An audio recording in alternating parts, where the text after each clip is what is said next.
Good evening. Good evening. That was so much better. My name is Travis Overton. I serve as Vice President for Executive Initiatives and Chief of Staff. And I have the unique honor to bring welcome to you today on behalf of Coastal Carolina University, and specifically on behalf of Michael T. Benson, our president. He is currently in the air on an airplane right now, making his way back to Coastal Carolina after spending time with friends of the university. So I have the opportunity to be able to bring welcome on his behalf.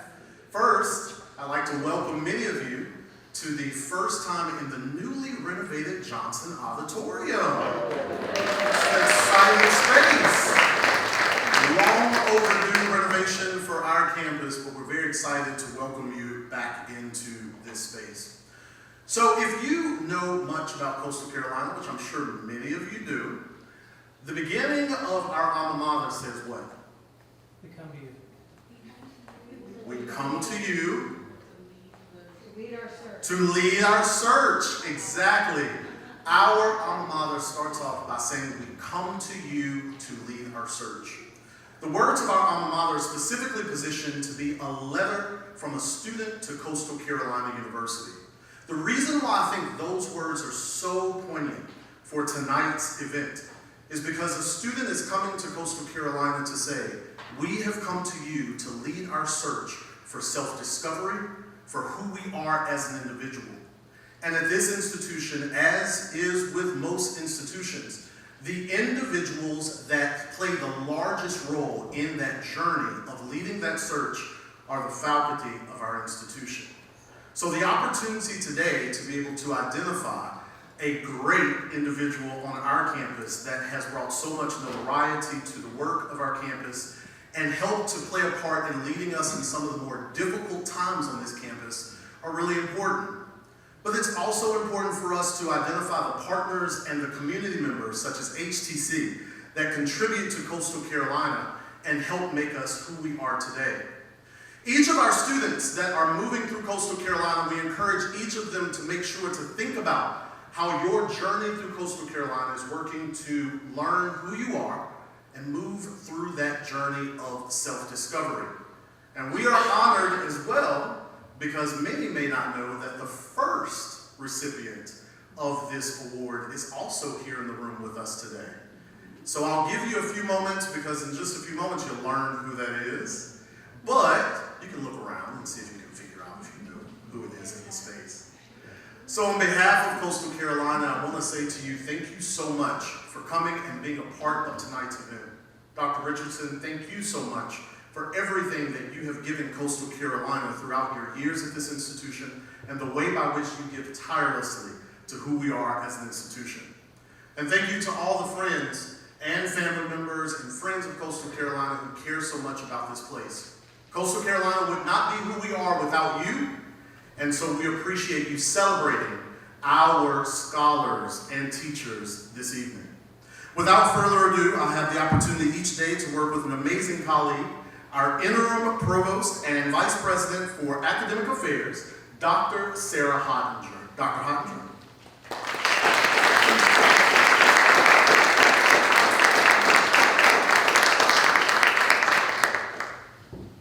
Thank you, Vice President Overton, for your welcome on behalf of the President's Office.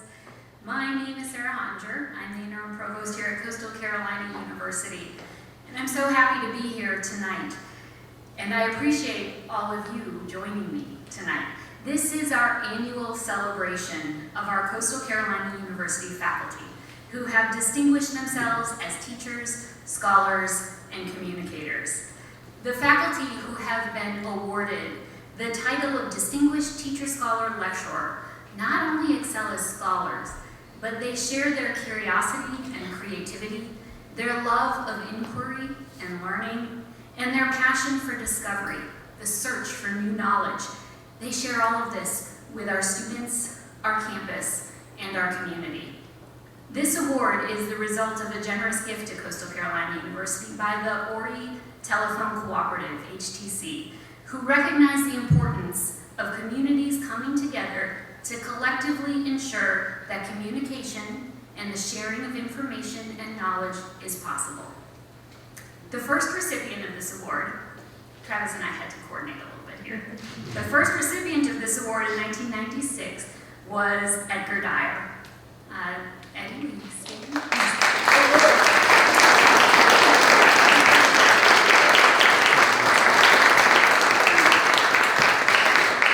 Professor Dyer from the Politics Department gave a talk entitled Ensuring Domestic Tranquility and Securing the Blessings of Liberty in 21st Century America. And I can invite him back to revisit that talk, actually. I'd be interested to see what his perspective is.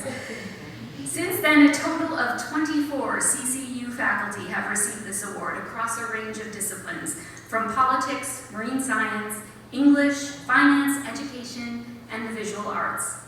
Tonight, Dr. Paul Richardson joins this august body of writers, scholars, artists, and scientists as our 2023 Distinguished Teacher Scholar Lecturer, our first biochemist, which is exciting. And I look forward to hearing more about Dr. Richardson's research and the amazing work that he does with our students, many of whom are here tonight in the audience. So indeed, tonight we celebrate our faculty here at CCU, but even more so, we recognize the power and the possibility inherent in the search for new knowledge, in the creation of new ideas, and in the sharing of our passions, our expertise, and our talents. This award recognizes the importance of the community we have built together here at Coastal Carolina University and our ongoing partnership with HTC. You know, both HTC and CCU were founded in 1954. When I was working with Mike Hague, the previous CEO, we frequently talked about the fact that HTC and CCU grew up together here in Horry County. And I think there can be little doubt that both of our organizations have transformed this community in significant ways. So many thanks to HTC for their continuing support of our faculty, but also their support of our community and their ongoing commitment to education. It's so important. So let me invite Vice President Overton and Carlton Lewis, CEO of HTC, to the stage to present the Distinguished Teacher Scholar Lecturer Award to Dr. Paul Richardson, who should also step up on the stage.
Good evening. Good evening. On behalf of the Gupta College of Science, it's my distinct privilege and honor to introduce one of our own, Dr. Paul Richardson, the 2023 HTC Distinguished Teacher Scholar Lecturer Award recipient. Joining Paul tonight is his wife, Nicole, and his daughters, Caroline and Ella. I know Paul would be the first to say that any accomplishment he has would not be possible without your support and love. And so he appreciates that, as do we. Nicole, Caroline, and Ella, we're so happy that you could join us tonight. Paul, it's an honor to recognize you and introduce you this evening. Dr. Richardson is a professor of chemistry and chair of the department. He has a bachelor's degree in biochemistry from Lebanon Valley College, a master's in medical immunology and molecular biology from the University of Southern Maine, and a PhD in biochemistry and molecular genetics from the University of Alabama, Birmingham School of Medicine. Paul began his journey at Coastal in 2004, being promoted to associate professor with tenure in 2009 and full professor in 2016. He was named the 2009 Alumni Researcher in Applied Medical Sciences by UAB and the 2012 Harry M. Lightsey Jr. Visiting Scholar Award recipient. He directed Coastal's NIH-funded EMBRI program, which focuses on novel advances in biomedical science. In 2021, he was selected for the Student Engagement Award, and in 2022, selected for the University Service Award.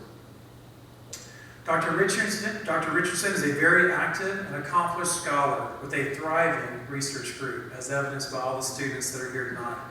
His research efforts alone have resulted in over $2.3 million in research support. Since 2009, he has personally mentored 77 different undergraduate research students. This has led to 7 peer-reviewed student publications, 62 poster presentations by his students, 14 oral presentations, and 8 student awards. At the statewide South Carolina Academy of Science annual meeting in 2022, which has representation from every college and university in the state of South Carolina, Dr. Richardson's research student won the top award for undergraduate research, the Dwight Camper Award. In addition to all of this, Dr. Richardson and his efforts were pivotal to Coastal's success in handling the COVID-19 pandemic. With Dr. Richardson's expertise in viruses and pathogens, he and his students actually built a COVID test for the campus community. He also helped our campus maintain accurate and up-to-date information while providing detailed risk assessment analysis about the virus. All of this is wonderful. What really stands out to me about Dr. Richardson is this. He genuinely, if you know Paul, this is true, he genuinely and deeply cares about the success of each of our students. This is his passion, to help educate and train the next generation of scientists. His research group develops the whole student and is based on a structure that develops students' critical thinking abilities, as well as leadership, communication, and soft skills. If this weren't enough, let me share very quickly a little bit about Dr. Richardson, the person. I have the opportunity to talk to Paul on an almost daily basis. I promised him I would not share some of our more entertaining stories, and I will abide by that, but what I can say is that Paul loves his family. He has a great sense of humor. He loves Star Wars, among other things. He's also known to have a sword or two. We won't say where those are located on campus. He also has a royal title. Paul, you can explain that one later to everyone. He even has a commercially sold soap called Professor Paul, named after him, and actually the soap is quite good. On any given day, I think we actually race the campus to see who can get here before the sun comes up. He's an incredibly strong advocate for our faculty and our students. He's an excellent teacher. He weaves together his real-world research projects into his teaching, thus living out what the phrase teacher scholar means: current and active scholarship intertwined with high-quality teaching. Paul, you're a great colleague and a friend and an exceptional professor. Congratulations on this well-deserved honor. Ladies and gentlemen, giving the presentation titled How Diseases Have and Will Shape the History of Humanity, please help me welcome to the lectern the 2023 HTC Distinguished Teacher Scholar Lecturer Award recipient, my friend, Dr. Paul Richardson.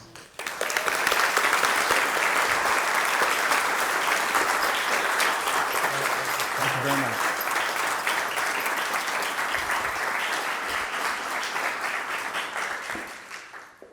All right, well, thank you all for coming and spending your evening with me. The attendance was much better than anticipated, so thanks. When I got this award and they asked me to fill out an application, I was trying to think what I would do. My first thought was, I'm going to talk about my research. And then it dawned on me, you probably don't really want to hear it.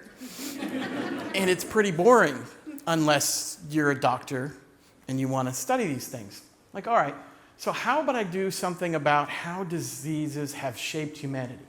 So that's where I came up with this talk. But as a good scientist, before we begin this journey, I think we need to understand what I'm about. Because obviously I'm going to tell you a story, and there's going to be my spin on it, my prejudice, and all that good stuff. So anytime I tackle a problem, I go to this famous quote, and I'm going to paraphrase. So basically, if you understand yourself and you can understand your enemy, victory is certain. But if you only understand one of those things, you are going to probably lose. And if you don't understand either of those things, you're toast. So I'm going to begin this journey, but I want to do that. I'm going to take you back in time. And we're going to take our first step, and that's to understand a young me. There we are. Now, that is a picture of me off on the left. There's my young brother in the middle and my grandparents. Now, there's a reason why they're there, and we're going to get to that. Because when I was reflecting on this, and I wanted to ask myself, how did I get here? What is it that I did as a kid that made me want to study diseases? There were two things that stood out to me. Two lessons that I learned, one from my grandparents and one from my mother and father. So we're going to start with what my father and my mother drilled into my head.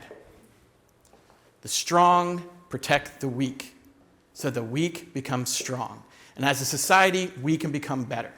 So what does this mean? My father would send me off various things to help the neighborhood.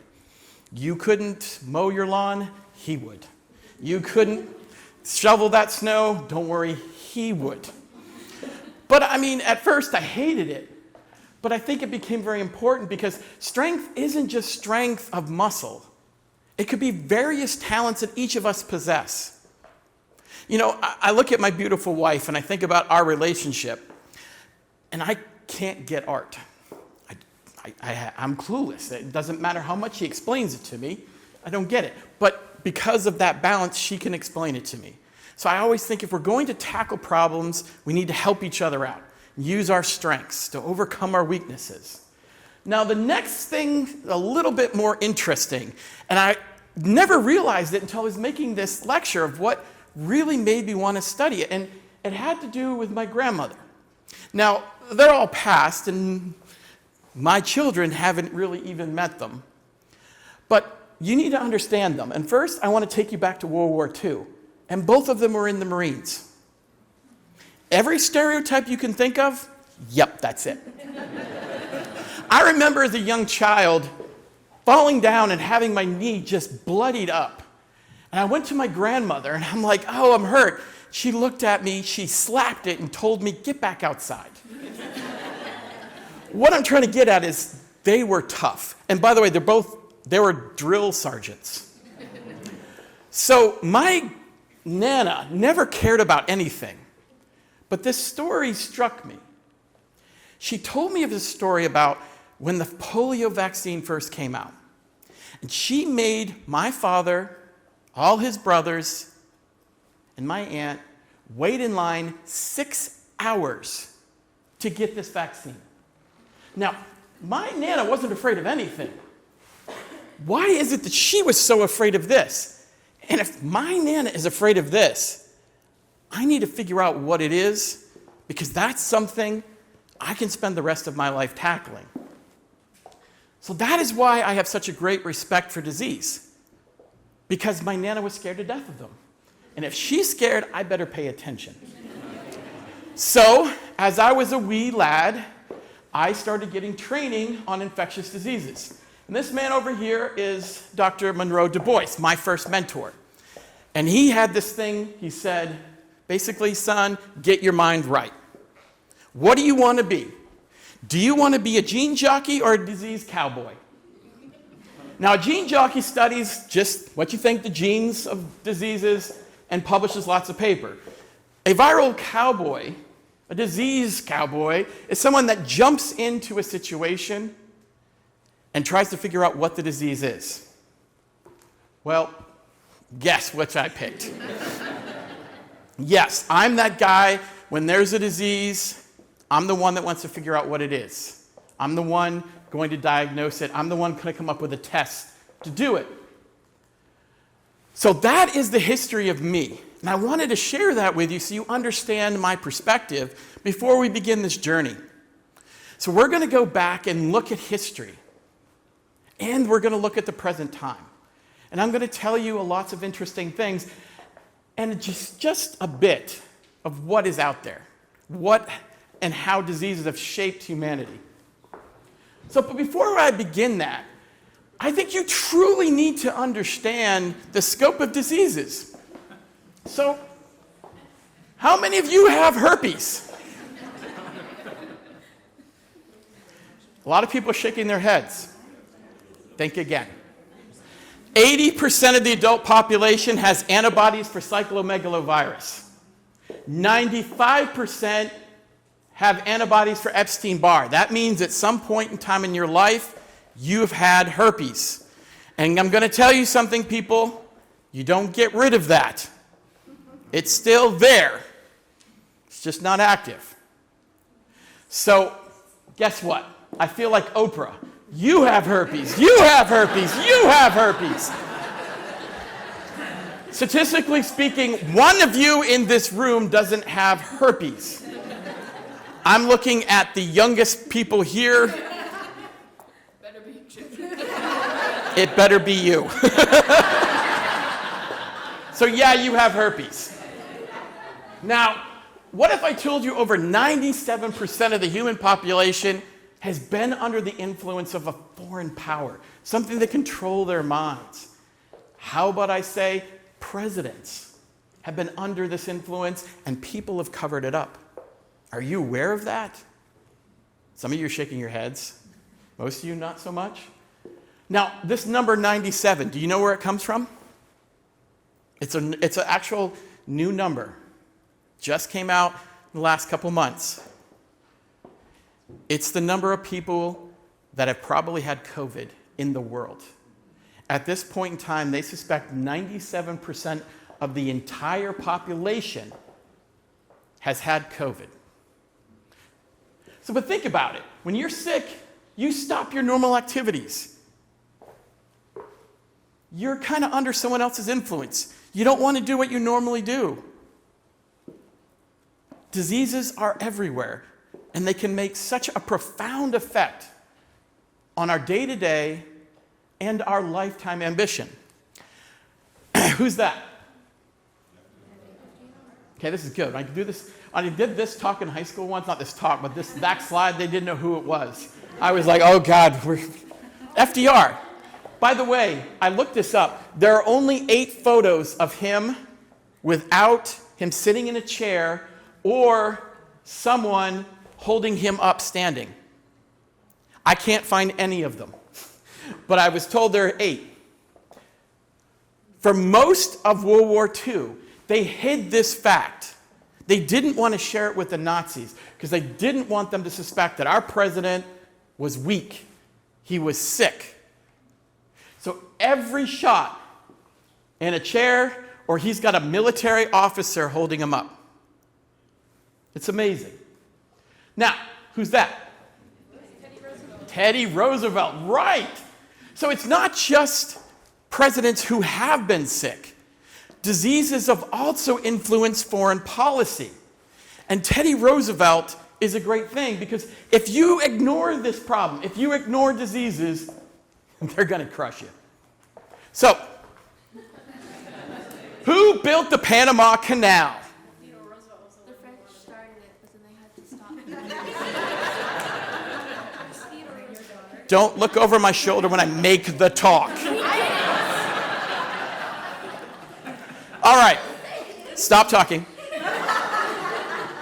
Who else? Army Corps of Engineers? What? Army Corps of Engineers? Eventually, the United States were the ones who completed it, but in 1534, Spain was the first company to attempt it. They failed.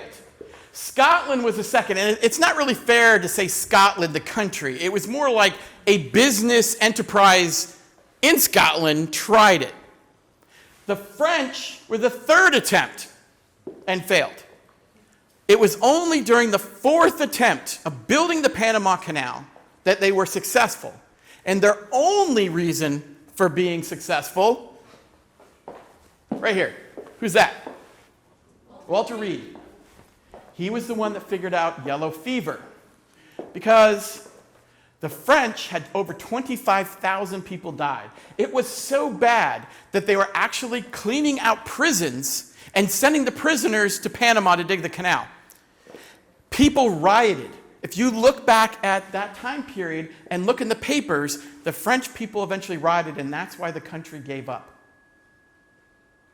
Once again, a disease having a major impact on who controlled one of the most important waterways in the world. Now, Teddy finally got it. 5,600 deaths. I wonder in today's society if we'd accept something like that. If we'd say, okay, we built this great thing, but it caused 5,000 people to die, but we're okay. That's a price we can pay. I don't think that would work. Now, it's not just the Americans that have been influenced. There's a lot of world history, okay? Case in point, and this one always, when I saw this, I was like, no, this not true. 3 million Aztecs, 500 conquistadors.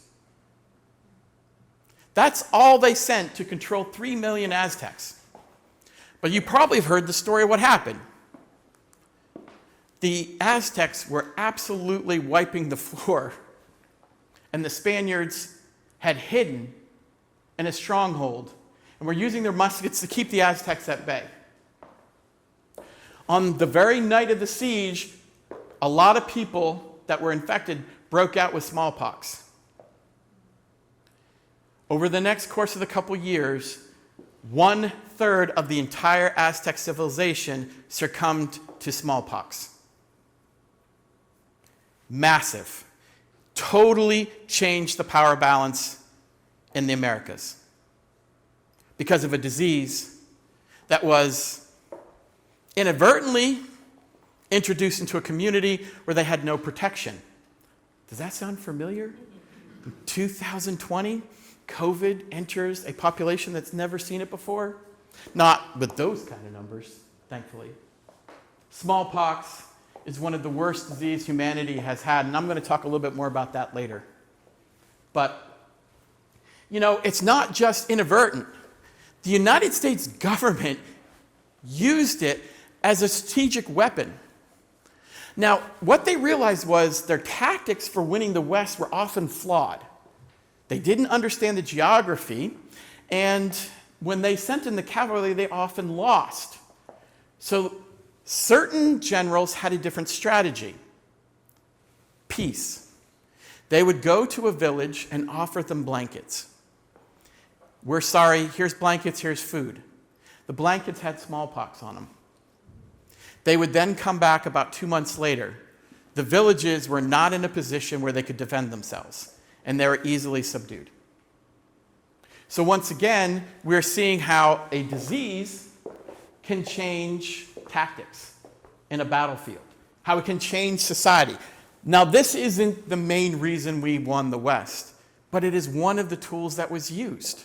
And once again, you're seeing the power of disease and how much it can influence humanity. Now, how many of you have ever gone on the Ghost Walk tour up in Conway? Yellow fever. You can't go anywhere without you seeing an old story about someone dying from yellow fever in this area. So don't go home thinking, well, this is great. He talks about these things that happened a long time ago or wasn't here, but that was right here in our town. Matter of fact, this area was pretty bad. When I read the history books, this was just swampland. I think that's why it was donated. It's like, hey, we don't need this. You can have it. Build your college. See if they can swim. But in a more serious note, yellow fever had a role to play in slavery in the United States. The reason being is the African Americans that were taken from Africa and brought to this country were somewhat resistant to yellow fever. So that provided a workforce that could survive the conditions. Now, I'm not going to tell you that this is the main reason that led to it, not at all, but it's a contributing factor. And once again, we're seeing the power of disease and how it can influence how we treat each other. Who's that? Napoleon. Everyone thinks about him as one of the greatest conquerors and generals. But once again, a lot of you forget about how a disease massively changed the balance of power in the world and eventually helped the United States rise to power. The Louisiana Purchase was a consequence of yellow fever. What we don't talk about is there was an outbreak in Haiti. This outbreak happened because Napoleon sent his best friend, his brother-in-law, to put it down. When he did this in Haiti, over 27,000 of his troops were killed from the disease. He originally was thinking things weren't going well in Europe. I'm probably going to focus on America. After that, he gave up. He wanted to focus on Europe, so he sold it to the Americans so he can consolidate his forces and focus in Europe. And we all know how that went. He went from a swamp to a winter wasteland. Brilliant ideas, but it helped benefit us. Because look at that. Without that piece of land, what would we be? We would just be like Europe, like dozens of fractured countries, not one unified America. So once again, we've seen the power of these diseases. Now, this one we're going to spend a little bit of time on, because there's so much to think about.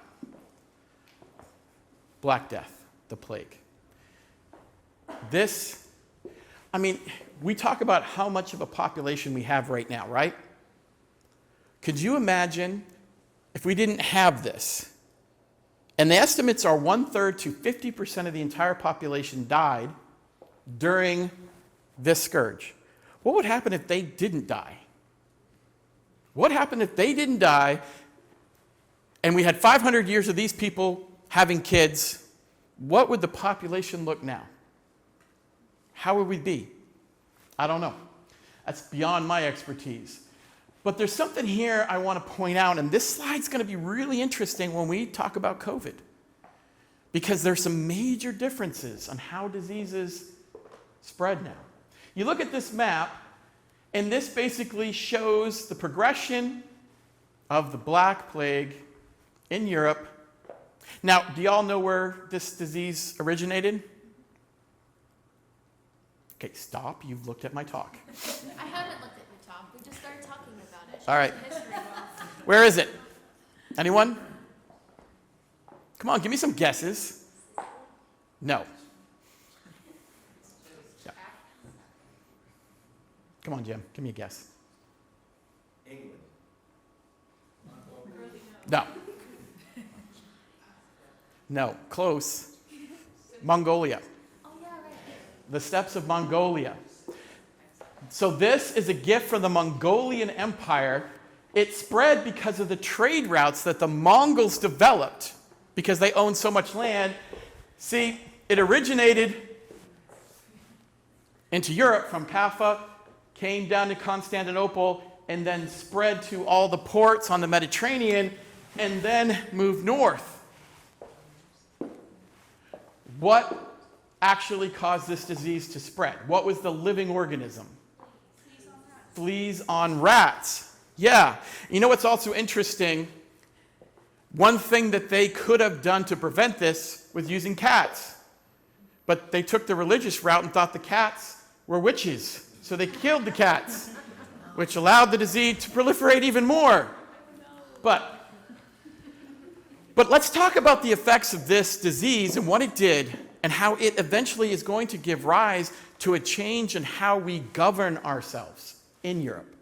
So 33 to 50% of the population died from the plague in the 14th century. That's a lot. So now your workforce, your serfs, and by the way, I am a lord, he is correct. This is Lady Richardson, and the rest of you are serfs. So because of this loss of humanity, wars slowed down. People fled the lands to find protection. More importantly, trade slowed down. This caused a slowing in the spreading of disease. And this, landowners that had people tied to land had serious issues.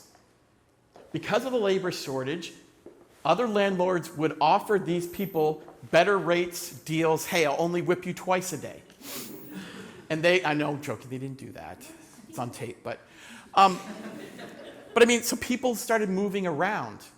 And then you actually had a distribution of humanity to meet an economic situation. And we're going to get back to this with COVID too. So this caused a major change, and eventually this is going to give rise to some of the changes we see in the governments we find in Europe.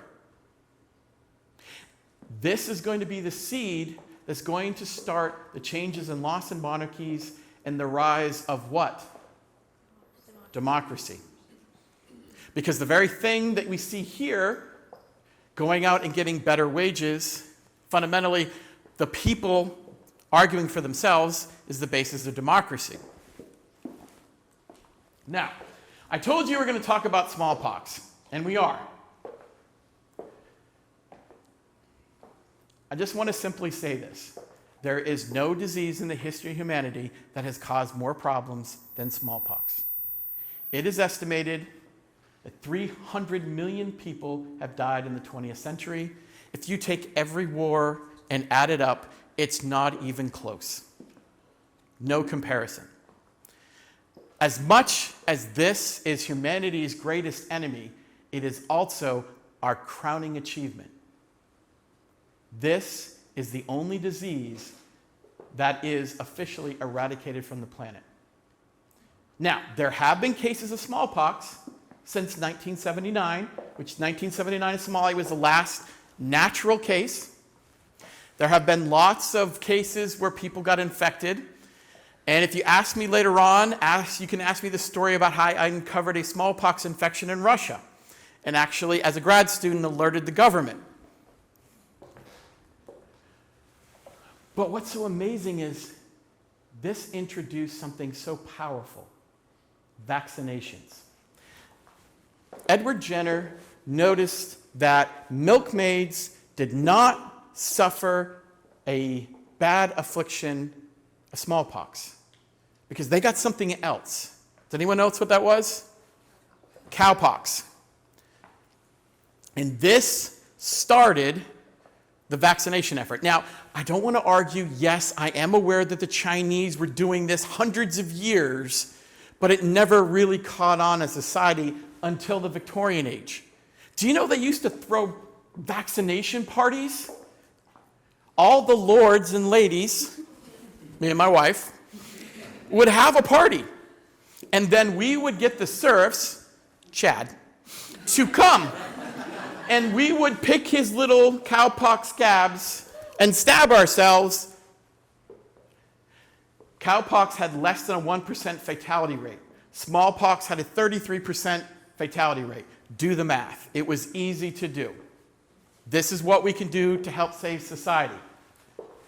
By the way, I have this picture because I want people to see what it can do. Because one of the things that bothers me when I did this talk is I think as humans now, we don't respect diseases enough. We are so used to the vaccines protecting us, our medicines protecting us. And now we are shocked because they're failing. They're not working as well as they should. Or it's taking time to develop a vaccine, which scientists know, no duh. But society's like, I watched a movie and this guy did it in 12 minutes. I did too, and I literally tore my hair out and was yelling at the screen, and we were told to leave. I can always tell you the story what happened when I watched the movie Outbreak in the movie theater. Let's just say everyone moved away from me. I was freaking everyone out. But these slides I want to pay special attention to because look at this. So there's the influenza pandemic, and this is the number of deaths per 100,000. Huge spike. But look how this number has come down because of vaccines and penicillin. Look over here. Deaths of measles per 100,000. Boom, we get the vaccine, bam. Down to almost nothing. Over here, polio cases. We get the vaccine, and at one point in time, the only cases we got were from the live attenuated vaccine. And we had to stop. We went to the subunit. Vaccines have made a difference. There's no two ways about it. You talk to a virologist, they're going to tell you that. You talk to a public health specialist like Verdana, they'll give you the numbers and tell you that. They save lives. Our greatest enemy has led to our greatest victory on overcoming those things that were killing us. Because we've come up with these things, our life expectancy has gone way up. Now, if you look back in the old times, you're like, oh, the life expectancy was 40. It wasn't that because it was 40 because people died at 40. It was because a whole lot of people died before they became an adult. And then if they made it past 18, they would probably live to 70s. We have taken care of that problem. And that's why we've seen this change in the life expectancy. Because we have finally conquered childhood diseases. Not entirely, but we are doing a great job. Now, I've talked to you a lot about the past. Now I want to take you to the present. And I want to start with Fradana's friend. And I mean that sarcastically. Now, I have a very eclectic reading taste. I could be reading things like Oppenheimer, which is the book I just read, and before that I was reading Greek texts, medical texts from hundreds of years ago. In 430 BC, there was a disease that struck Athens. It killed 1/4 of the population. It's credited with the downfall of Athens. When I started reading the text, something struck me. Where they described the disease came from, the clinical manifestations, all of it. Ebola. A disease that was not medically really recognized until 1976. And now it's everywhere. Now, this is why people like me are very annoying. I remember going to lots of conferences and we're talking about Ebola. It's like everyone's like, oh, the death rate 95%. I'm like, well, that's because it's here. But I bet if it hit an industrial society, it'd be closer to 50%. That, once again, proven true. In 2014, in Sierra Leone, there was a massive outbreak of Ebola. 15,245 confirmed cases, 11,314 deaths, 28,582 suspected cases, roughly 50%. A lot of people keep asking me about COVID. I mean, I have been so popular during the pandemic. Too popular. But it's not COVID that worries me. If you ask my fellow task force members, in 2020, I told them, don't worry about COVID. It's eventually going to become less lethal and more infectious. How do you know that? I've studied hundreds of these things. That's the pattern. This is the thing that scares me. 50% fatality rate. This is becoming more infectious to human beings. This was never meant to infect a human. It's actually suspected to be a bat disease. By the way, if you see a bat, go away. There is nothing good about bats.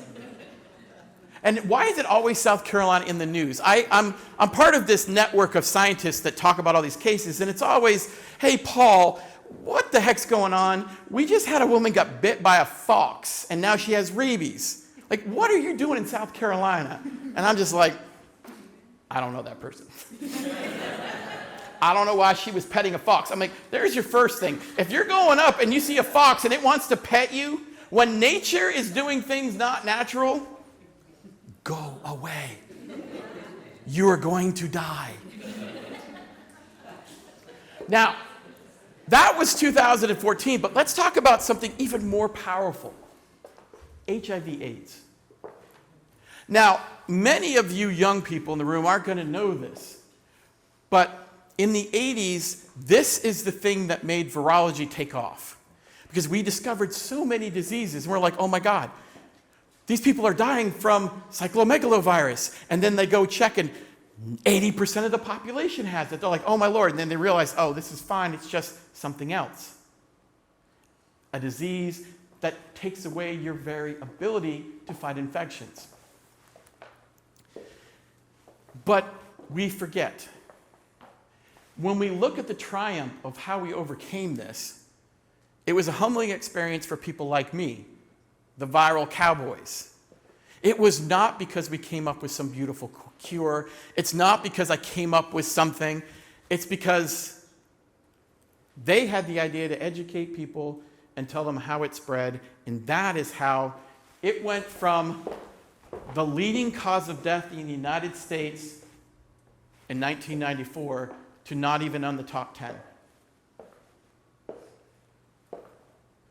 We always have to have creative ways to solve problems, and if you're always going to rely on science, you are going to be upset.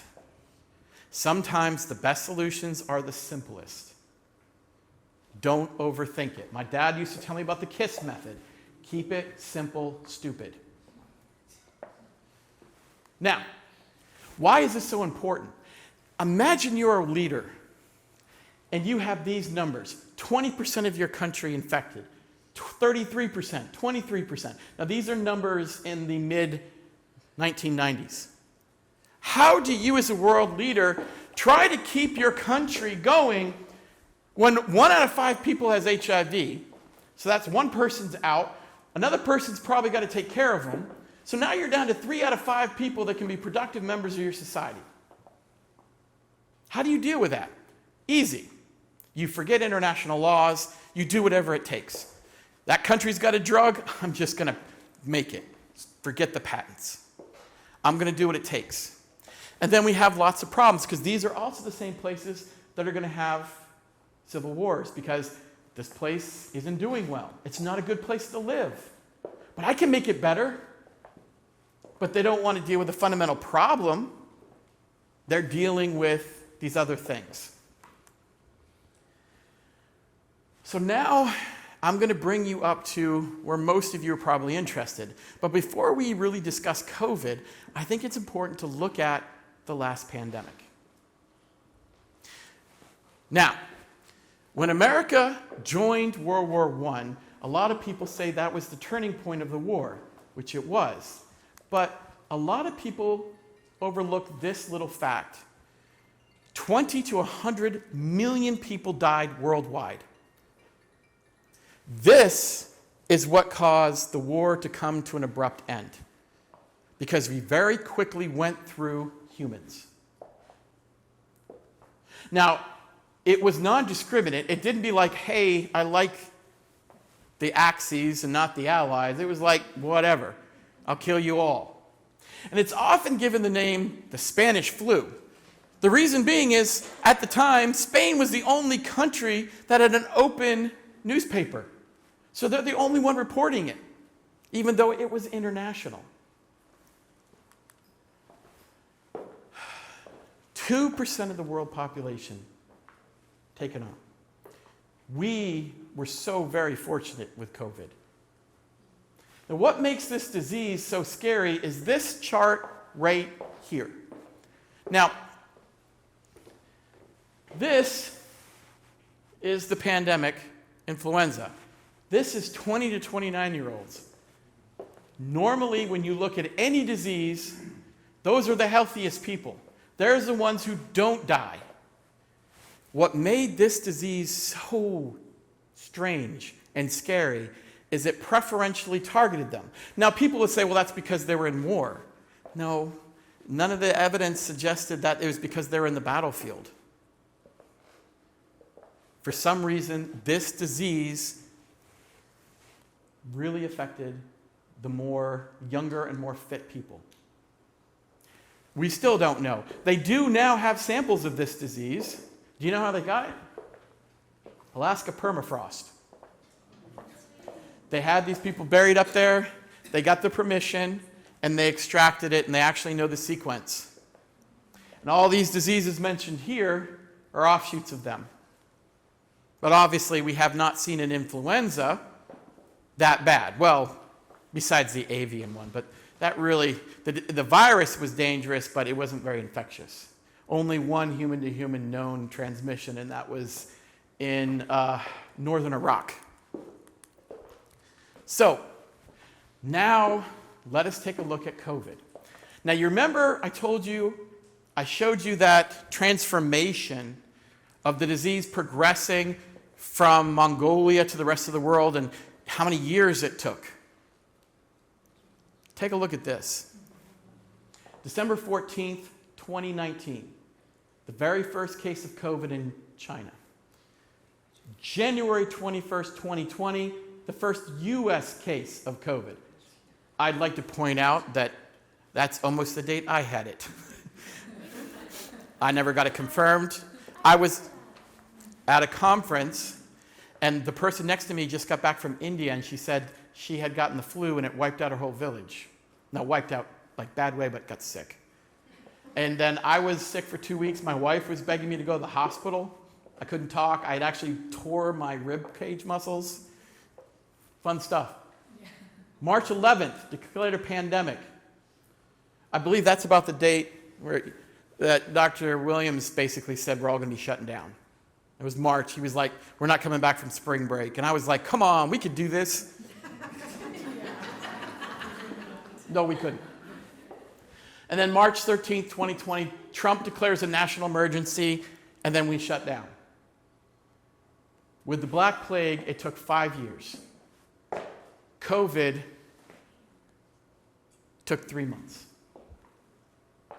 We live in a very much a changed society. A lot of things are going to have to change, and we are still analyzing the data. Here's one thing that I found very disturbing. So this data is from the World Health Organization. It's from August 29th. There was 769 million cases with 6.9 million deaths. Worldwide, COVID's death toll was just under 1%. In the United States, it was worse. There was 103 million cases, but it was a 1.1% fatality rate. 1 out of every 100 people died. Now, when you look at this, please understand this is early in the infection, the first year. We weren't prepared, we weren't ready. As a matter of fact, another interesting story, while we were shut down, my wife and I were at a party. And I get a phone call from a friend in this neighborhood who is in charge of a hospital. And they needed gloves and masks. So I called that guy, Dr. Roberts, and I was like, hey, can I give him a whole bunch of these gloves? And he's like, can you afford it? I'm like, yeah. And we gave him as many gloves as we could. We weren't ready. A lot of them weren't. So let's talk about the things that have changed because of COVID. First, we have a better understanding of the power of disease. Before this, I think a lot of you didn't respect diseases the way you should. Now you do. I look around this room right now. There are people with masks on. That's a good thing. There is a little bit of a COVID going around. Not enough for anyone to get worried about. It's okay. I'm looking at Director Fury over there. So we have an understanding of the power of disease. I think we have better respect. Because we just went through, probably in our lifetime, one of the worst experiences we've had. This is interesting. Human interaction has changed. You might not know it, but I notice it in my kids. How they hang out. They get on Discord and they talk to each other and play video games, not at their house, but from distance. Because they've had 3 years of upbringing where this is how you interacted. Now, I'm not a social scientist by any shape of the imagination, but I wonder what's going to happen in the future. How is interactions going to change? Now, I'm old school, Chris is old school. As soon as COVID's over, we started hanging out again. But I wonder what effect it's going to have on our younger generation, because during that time when they're learning about relationships, that was the model they had. So I don't know what's going to happen there. Shopping habits as we know it has entirely changed. Online shopping has gone from this is fun to this is how we do it. I mean, how many of you actually go to a physical store to buy things now? A few of you. Most of you are like Amazon.com. Look at this. Walmart will deliver your groceries to your door. Means you don't have to go in the store. I don't have to get mad at that guy blocking the aisle. So we have a profound effect on our shopping habits. Education. You know, we just had a hurricane come through here, and I noticed we were like, we'll just go to an online learning environment. How quickly this has become the norm. It's not like, I remember, what was it, the hurricane that was like 3 weeks this campus was shut down. Like, we're not doing nothing. We're hunkering down. And now it's like, all right, we got a lecture. Get online. It's changing the way we are going to deal with education. And it also goes back to that human interaction thing I talked about. And once again, this is not my field of expertise because usually education requires assessment. I do it because he tells me to. But I think success isn't necessarily a number. Success is Dr. Pride becoming a doctor and coming back to our neighborhood to help us out.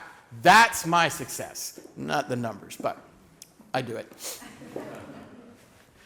The importance of monitoring disease in a global environment. When COVID happened, the CDC had gutted its global surveillance network. As a matter of fact, not that I'm trying to be political here, but Trump was the last one to kind of sign it away.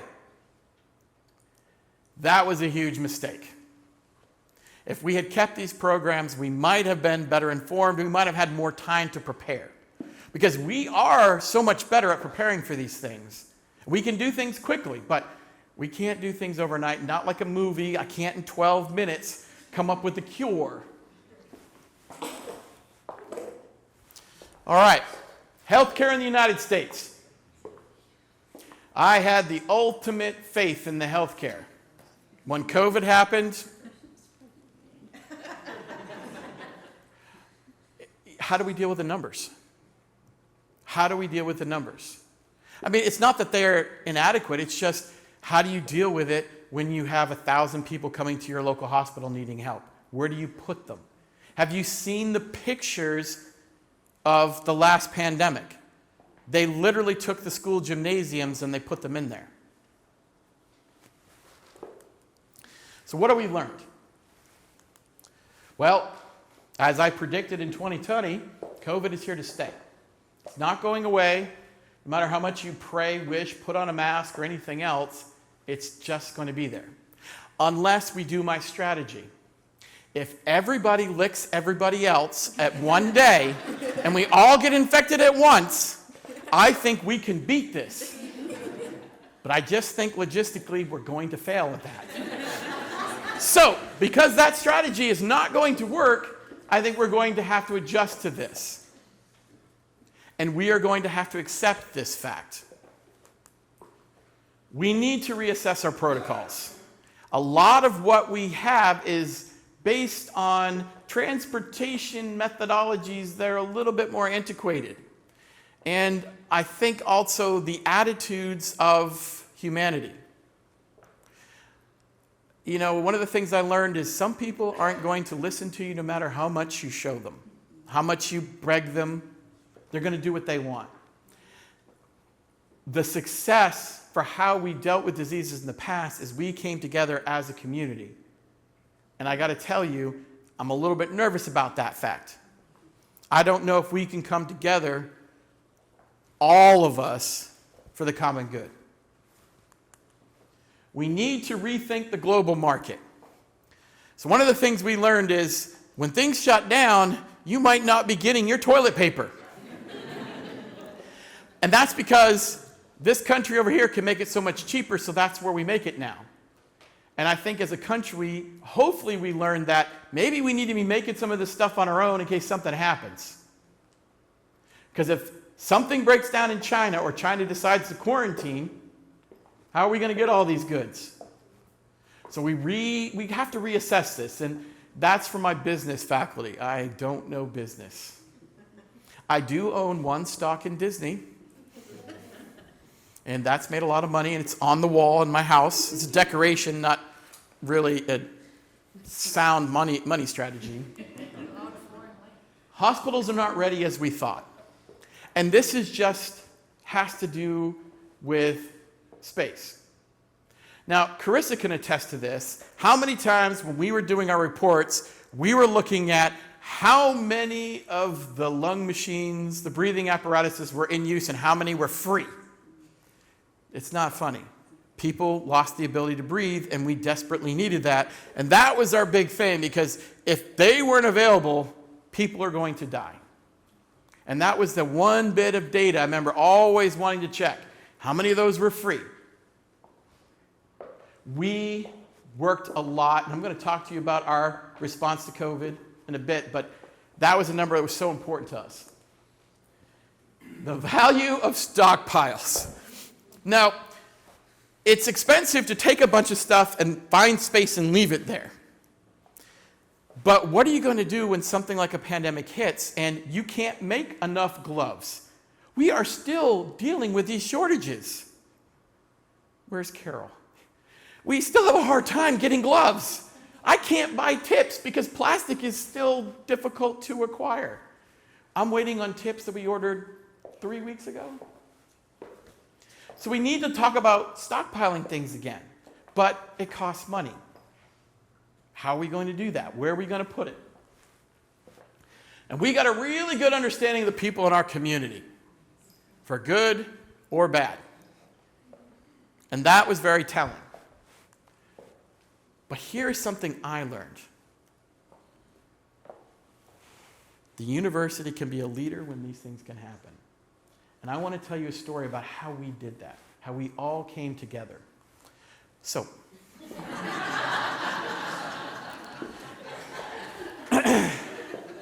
in March 2020, I was sitting in my study when I got a phone call on my cell. And it was Mike Roberts. Now, I knew this was important because he has never called me on my cell. And normally, if he's got something serious to talk to me about, he comes to my office. He doesn't get on the phone. He doesn't email. He's like, he'll just pop in. And I'm like, okay. Now, Dean Roberts basically was like, I have a mission if you choose to accept it. He asked me, can you build a COVID test? And my answer to him is, yes, but I need help because some people can do better than I can. So he said, assemble your team. So there were 3 people on this team. First, there was the money guy. That was Dean Roberts. He was the money guy. He was the one getting us what we needed. Now, can I make a COVID test? Yes. Was I going to do it in a timely fashion? No, not at all. I needed someone who had experience with RT-PCR, Dr. Barthay. So we recruited Dr. Barthay, and she is the one who actually developed the COVID test. Now, my area of expertise is a little more scary. I'm the guy that you bring into an area where you're like, this is dangerous and you can get sick. So suit up. I have lots of experience dealing with viruses in BL2 and BL3 environments. Now, normally when I came here and talked about that, the university frowned upon that sort of thing. Imagine my surprise when it was like, go ahead, Paul. Doors open. So I did all the clinical trials because I have experience with that, and I wanted to handle all the hot samples. Now, we worked with the other Dr. Paul Richardson, who was there earlier, but who left. And Melanie, there you are. She was running all the numbers and checking everything up. We did 425 volunteers that we got at Conway Medical Center. And we ran that, and what was special about our test is we didn't have to jam that thing up a nose. Nope, we could just lick it on the tongue. And we found that our test was 89% effective. Now, this is what's frustrating.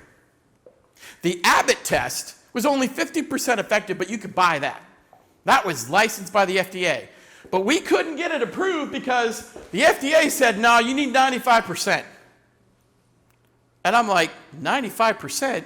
We're at 89. Abbott's at 50. Ours is so much better. No. So we couldn't use it for clinical trials. But we could be clever. And we could do research. Welcome to the Sentinel Project.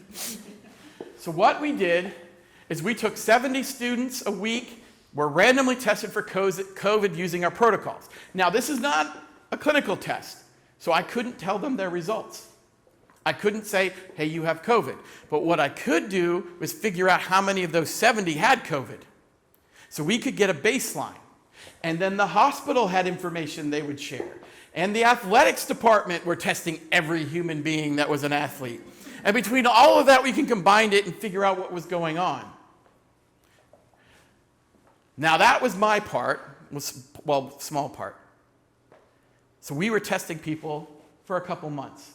But what was more important, and what I really was impressed is this group.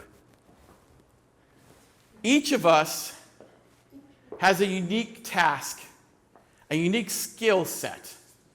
And we brought it all together. I'm sorry, Teresa, what's so funny? Teresa? Oh, DoorDash. So, you guys don't know I call him DoorDash, do you? So, let me tell you a story of why we do this. Now, Director Fury, a.k.a. Carissa, we had a lot of meetings, 8 hours a week. And that man could not be out that long. And he had to deliver food to the sick. So I called him DoorDash because he was literally delivering food while we were having these meetings. And really, that's what I call him now. But this team was amazing. All of us using our skills to come up with what we could do. Stats, public health, health science center, if he's wearing a tie or not. Now, another story. If Rob is wearing a tie, I knew I'm going to have a bad day. Because something is really going, yeah, I know. Because that meant something as bad as having the university, Rob has to dress up. Now, normally Rob didn't have a tie, so I was fine. I always have a tie. So when Rob doesn't have a tie, when Rob has a tie and I don't, that's a bad day. Because that means I'm out in the field doing something, probably something he's dealing with the executive council, who we reported to. Steve, he did all of our web stuff, getting all that data out there. DoorDash, delivering food. Milt, organizing everything. I was the health guy. I know diseases. You know, I'm really good at understanding them. But I don't know how to get you people to listen to me. So this is my translator. She translates my medical information to things that you will actually listen to. And that's what Ferdana did. And then Carissa gave me a great photo, but unfortunately I refused to use it because she was always on the phone. But we worked really hard, and I think I want to tell you about some of the great things this group did. First off, we determined the incident rate of COVID every week on campus. It helped us determine that our preventative measures were working. This is important. This fact here. It proved that the dining hall cleaning protocols did stop infections from being spread. Why do I say this? Almost every positive case that we found came out of that dining hall. But when you go back and look at the data about outbreaks, no outbreaks ever happened because of the dining hall. That indicates that the preventative measures that they were using were allowing 6 people to go in there to eat the food and not spread the disease. It worked. And to my knowledge, not one person died on campus. And there was 1,844 cases. If you go back and do the math, mathematically 1.1% of the people should have died. That meant 19 people should have died on this campus. But to my knowledge, we had none. That is a testament to the power that this university can do with the expertise we have if we come together and use our unique skills to help solve a problem.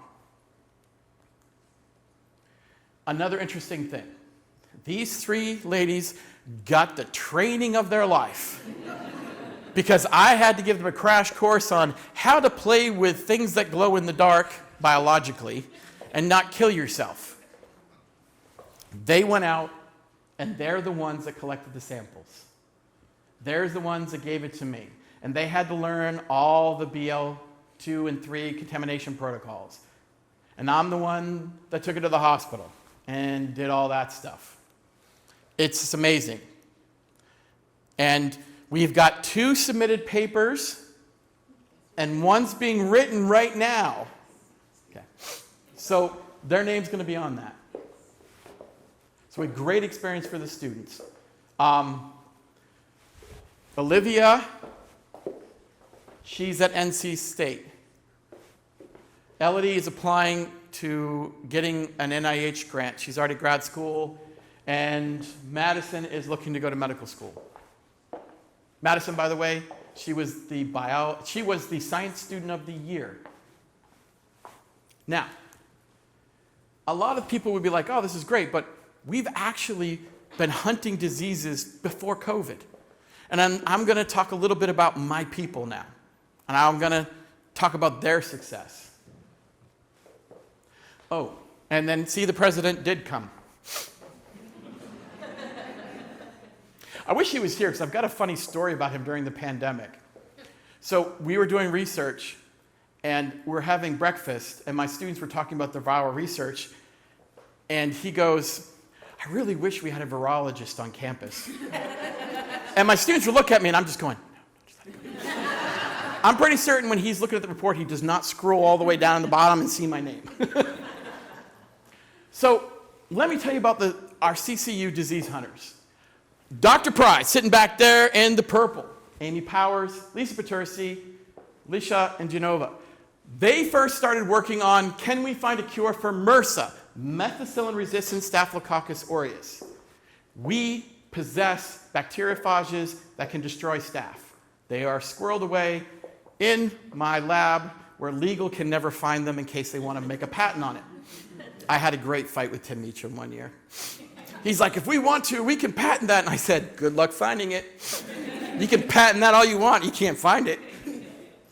But they did this work for years, and they got first place in the medical sciences, and in 2018 got a publication. A little bit later, Corey Swanson, Owen, and Maddie, they looked at the effects of COVID had on MRSA, and it was staggering. Before COVID, 50% of students had bacteriophages for E. coli, meaning they had fecal contamination on their face. Yeah. 55% had viruses that could attack staph. When COVID hit, those numbers went down to 0. Everything about the bacteriophages changed. So they published a paper in 2021 that talked about that. Then Corey, the following year, we did a behavioral study linked to that, and we were actually showed the behaviors that were responsible for the change. And once again, first place in medical sciences, and Corey won the Dwight Camper Award, which is the outstanding undergraduate research in the state of South Carolina. Corey is now at MUSC. Owen is going to probably MUSC, and Maddie is in grad school. But before then, a long time ago, I got this nice little grant to go down to Hobcaw. And there's Nick and Joe, and can we find viruses in our community? And yeah, we were down at Hobcaw, and we found all kinds of bacteriophages for E. coli. And what did this prove? Well, it proved to us that the people in Debadoo let their dogs poop in the grass, and when it rained, the poop washed down into Hobcaw, and we had the viruses. And because of this great discovery, we got a publication and won first place in the environmental division. There's the first time ever I won an environmental award. And I've won a lot more since, and it's kind of scaring me because I'm not an environmental scientist in any shape or form. We also worked with Brook Green Garden. Olivia Shirley, which you saw earlier, she was a high school student when she did this. And we found something called the Godfather. It was so lytic, we joked it would kill you, your family, your neighbors. It was amazing. And she got a publication for that. Second place in environmental science. Now, we also look at campus. And look at that. Isn't that a great picture of my boss? And we have been looking at since 2012. And let's see. There they are. They're back there. So they just got this publication. There's Lexi and Gabriella, or Abba. Is my time up? Oh, yeah. This is Dr. Carter. I'm sorry, Mr. Carter. He teaches over at the Scholars Academy. This is Gavin. Yeah. He was a high school student. There's Madison again. Very versatile, my students. When crisis hit, we take you off your project and you try to save the campus. But the training works. And they were looking at all this water around campus, and they got 2 papers and 2 awards. But this is the one I'm the most excited about. Our group has developed a screen for HPV. And this paper here that Emily, Raj, Tommy, and Owen did shows that we can collect the virus, safely kill it, not infect anybody, and detect it. And they are now, Emily is working, there you are, on a paper now that we actually have detected it in human beings. It works. And we have publications. I love it when my students text me funny photos. I get a lot of texts from my research students, which I appreciate, but I love it when they send me these goofy things when they're working. So, how is this possible? First, I need to thank the people that have given me support. Now, Mike might remember this, but how many years did I bug you to buy me a PCR machine? And he finally bought me one, and he put this plaque on it because it was money from some donor. And it was like, will you stop harassing me? That is how this project, all of it started. Once I had that PCR machine, we still have it. We don't use it anymore because we got 2 big beasts of PCR machines right next to it. But Mike was the one who helped me give that. And then Dean Nelson, where are you? There you are. He was the person who hired me. He's the person that gave me great advice. He said, don't listen to the provost.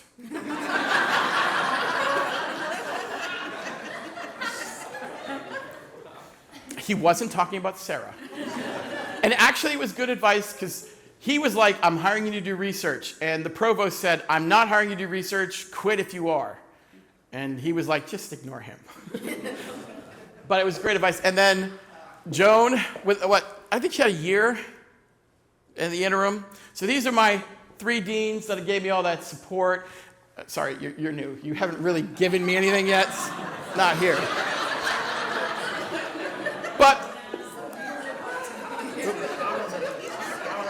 But more importantly, I want to thank my family because I think only people who can understand this are people who are in the medical profession. Imagine coming home from work and your significant other says, I have something to tell you. I'm being asked to go in and look at the thing that's killing millions of people. And I'm going to put myself in harm's way. Will you support me? She did. Now, granted, we had a lot of protocols. When I came home from being in the hospital, I had to go in the garage, take off all my clothes. Everyone had to be away from me. I went to take a shower, clothes went in the laundry. I had a thing, but my wife was like, that's what you were trained for. You spent your life to do this. And that's what I did. Because she understood that this is what I have to do. This is what I need to do now. And I did this. My kids were there and they knew, ignore dad. Stay away from him. Because, I was working 60 to 80 hours with Michelle, helping get that test work. And then she had some other great stuff that I didn't want to, I could tell you about it later, like glow-in-the-dark tests that we try, all kinds of cool stuff. She was just brilliant. But, they supported me. So I wanted to make sure I thanked them. And by the way, For those of you who don't know, we tailgate in the science parking lot. I like to point out the only science faculty member who is tailgating in the science parking lot. I don't know where the rest of them go. Maybe there's the president's box they're getting invited to.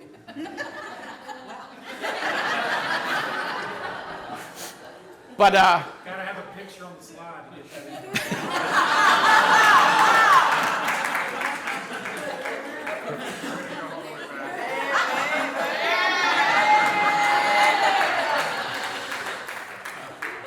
so anyways, that is my talk.